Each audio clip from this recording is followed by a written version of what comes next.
afternoon, everyone, and welcome to another episode of Motivating Monday. So today we're going to talk about the book of Psalms. So for this particular episode, I picked Psalms chapter 26.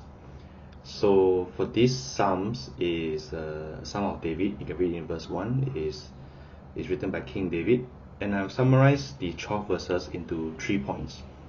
So I'm going to let everyone know the 3 points, and then we're going to dwell into detail on each of the 3 points.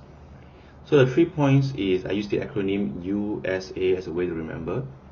So USA. So the first one, the psalmist understands that God is our judge and discerner of our hearts. And for the second point, which is S, the psalmist strives to keep away from sin. And lastly, for A, the psalmist aims to worship God with the right spirit. So without further ado, let's dwell into the first point. The psalmist understands that God is our judge and discerner of our hearts.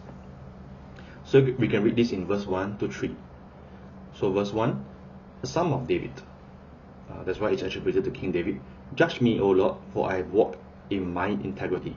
I have trusted also in the Lord, therefore I shall not slide.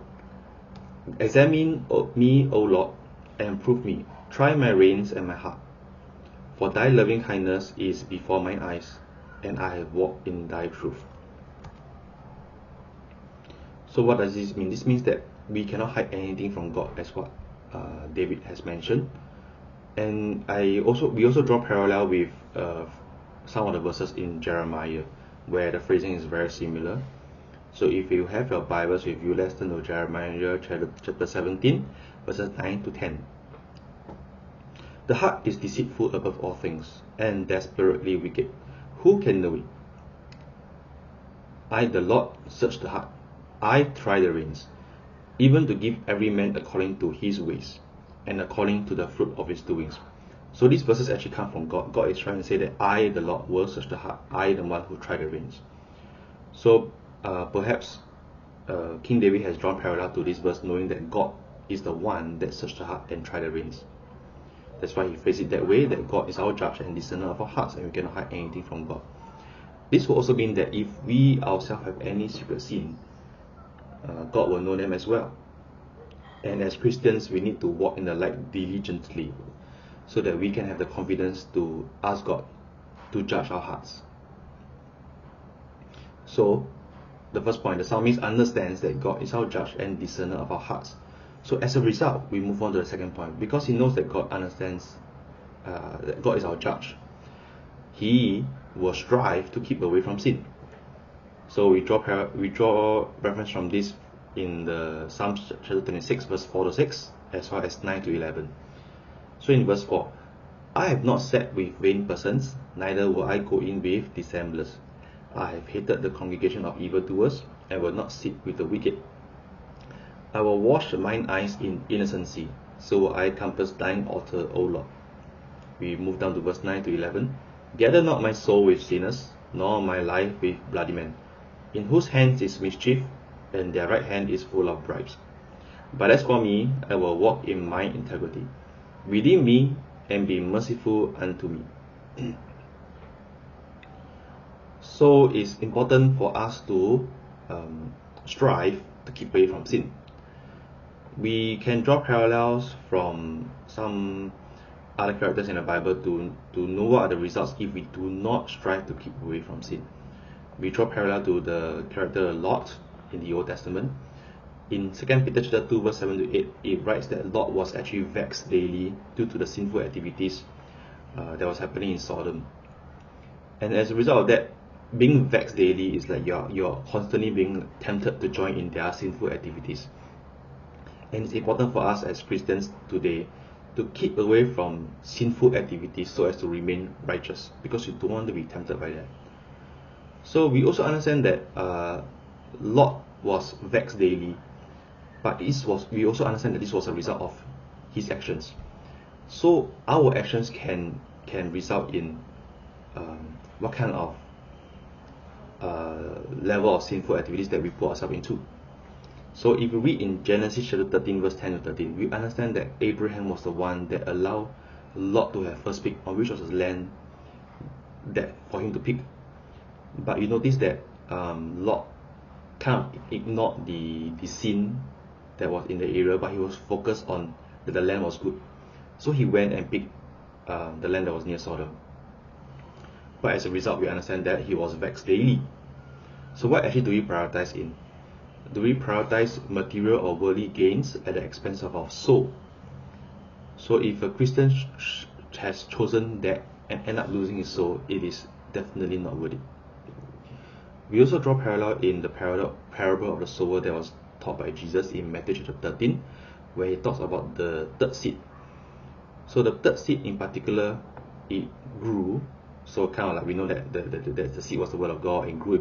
He became a Christian, but he withered away because he was choked by the care of this world and the deceitfulness of riches, which is what happened to Lot in particular. He chose the care of the world, chose the deceitfulness of riches, and end up he was tempted daily. So this could happen to us as Christians if we do not make our decisions carefully. And you must understand that our actions could result in us losing our soul. But then we also must understand that even though the psalmist strives to keep away from sin, we in the modern context, we cannot keep away from sinners, because our goal ultimately is evangelism, to save the lost souls. So even though we are supposed to keep away from sinful activities, we are not supposed to keep away from sinners. We also understand that Jesus himself also ate with sinners so as to seek and save the lost. We can read this in Matthew chapter 9 verse 10 to 17, Mark chapter 2 verse 15 to 22, and Luke chapter 5 verse 29 to 39. So the Pharisees were rebuking Jesus while he was eating with sinners and stuff. So, but even when Jesus went about to save souls, the people clearly recognized that he was different from the rest of the sinners, because Jesus himself was living a holy life, and he was living a life that was an example to what Christian living was all about. This is how the Bible describes Jesus in Luke chapter 2 verse 52. And Jesus increased in wisdom and stature, and in favor with God and man. So it is possible for us as Christians today, without participating in the sinful ways of the world, yet we can still be effective in our evangelistic efforts if we live a sanctified life, separate from what the world can recognize, how the world normally lives. So now that we know that the first 2 points, the God that understands and discerns our hearts, he knows our hearts. That's why the psalmist strives to keep away from sin. Ultimately, the last point, the psalmist aims to worship God with the right spirit. We can read this in verse chapter 7 to 8 and also in verse 12. So in Psalm chapter 26 verse 7, that I may publish with the voice of thanksgiving and tell of all thy wondrous works. Lord, I have loved the habitation of thy house and the place where thine honor dwelleth. And in verse 12, my foot standeth in an even place. In the congregations will I bless the Lord. So the psalmist actually aims to worship God with the right spirit by living a holy life away from sin. So ultimately, living a holy life is just so that the psalmist can worship God with the right spirit. So how do we worship God? When instead of striving to live a life away from sin, instead we don't give a thought on what we do in our daily lives. We must understand that we need to strive, meaning that living a holy life takes constant effort, as described in the previous point, where the psalmist strives to keep away from sin. It is not like a haphazard game of chance, where you let your instincts or you let your habits decide what to do.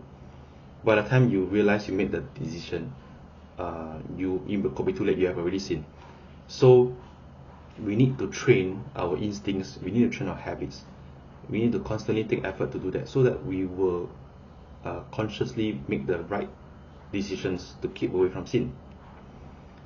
So when we come before God in worship, do we think that we have done our best in living a holy life for the past 6 days? Or have we been living a sinful life for 6 days, and then you do a feeble attempt to repent for that particular one day just so that you can come to worship God? Then after that, go back to your living a sinful lifestyle for the next 6 days. So we cannot be like the hypocrites when we come before God. because Jesus actively teaches against that. In Matthew chapter 23, verse 27-28, it says, "Woe unto you, scribes and Pharisees, hypocrites! For ye are like unto white sepulchres, which indeed appear beautiful on outward, but are within full of dead men's bones, and of all uncleanness. Even so ye also outwardly appear righteous unto men, but within ye are full of hypocrisy and iniquity." So this is Jesus speaking to the Pharisees, that you appear holy, everyone thinks you're very holy, you're righteous, but Jesus knows their hearts, which is the very first point. God knows our hearts and the listener of our hearts. He knows that these people are dead inside. Okay, so as Christians today, when we come before God in worship, God knows our hearts. Do we have the right heart when we come to worship before God? Can we say that we have lived a holy life? Do we come with the right attitude? That's a question for me and as for you as well, that we need to reflect on that. So in conclusion, we must remember that God is a discerner of our hearts when we come before Him in worship. And we need to be like what the psalmist did, where he strived to come before God. He strived to come before God, keep away from sin, so that he can come before God with the right mindset, so that he can worship God with the right attitude. So with that, I'd like to thank you for your attention today, and I hope that you will continue to support the Motivating Monday series. And with that, I hope they have a good takeaway for the Psalm chapter 26. So without further ado, I'd like to hope that you continue to support the session, and I'll see you guys next week. Thank you.